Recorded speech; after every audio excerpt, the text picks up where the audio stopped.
nze mbadde njagala mbawe history w'olutalo luno kubanga terulinga luki tatalo. Kafeero bw'afa taata we yali ayagala okutwala ennyumba ye Kajjansi. Oba yali ayagala giwa Luyiro oba whatever. Mu kulwana entalo ezaaliwo ne tulagira Simon Swazi ne Nagano be bali abakulukulu babeere mu nnyumba for its safety. Ne batandika okubeera mu nnyumba. Bwe batandika okubeera mu nnyumba, jjukira Kafeero olwafa abantu baagwira abaana be. Ngenda kulabirira gundi, ngenda kuweerera ono, ngenda kukola ki. Naye nga wayiseewo ekiseera myaka nga 2-3 abantu bangi batandika okutendewererwa ki, buli omu n'abata. Bamaama ne batandika okubonaabona n'abaana baabwe. Abaali bakyali mu kintu ne tugezaako okuyamba nga tetwasobola okukola ki, okuyamba. Twatuka ekiseera naffe nga tosobola kubanga namba yali ki, nnene. Ne batandika okubonaabona, bakankiyita okubonaabona, oba okubeera mu mbeera eteyagaza. Muwulidde namba yali nnene so sigamba nti abaana baali ki. Kati bamaama ne batandika okukomplaininga kubanga abasinga baali bato abaana. Naye lwaki ennyumba eri abagirimu 3 tebagivaamu nepangisibwa sente ezivaamu ne ziba nga ziyamba ku ki, zituyambako okulabirira abaana baffe. Oli ne bwafuna nusu 10 era abakoze eki, luba lulina kyemutaasa.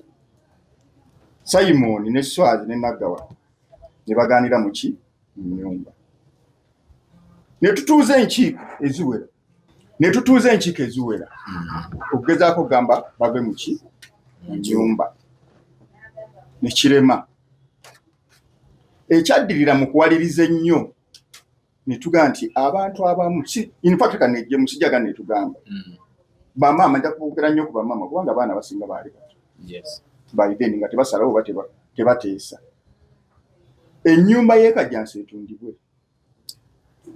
Waakiri buli mwana abeeko omugabo gwakola ki, gwafuna. Abaana abaali abakulu ne bamaama ekikkiriziganyizibwako. Mu lukiiko olwasembayo nga tuli ku issue eyo,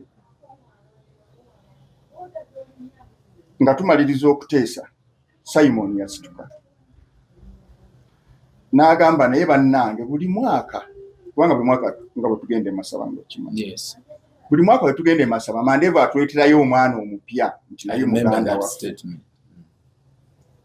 Tunaakomawa nze nteesa nga tetunnatunda nnyumba tugende ku DNA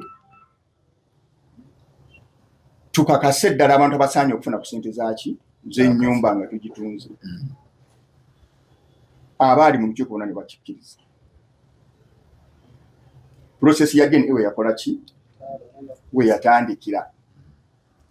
Eddwaliro ne lifunibwa, tugenda ku DNA. Omanyi mulimu gye mbadde mpulira olumu ate nga binnumya omutwe nti kubanga omanyi bw'oba oyagala okutuuka ku kituufu beera n'amazima. Ekituufu teri gwe baakakagenda ku DNA.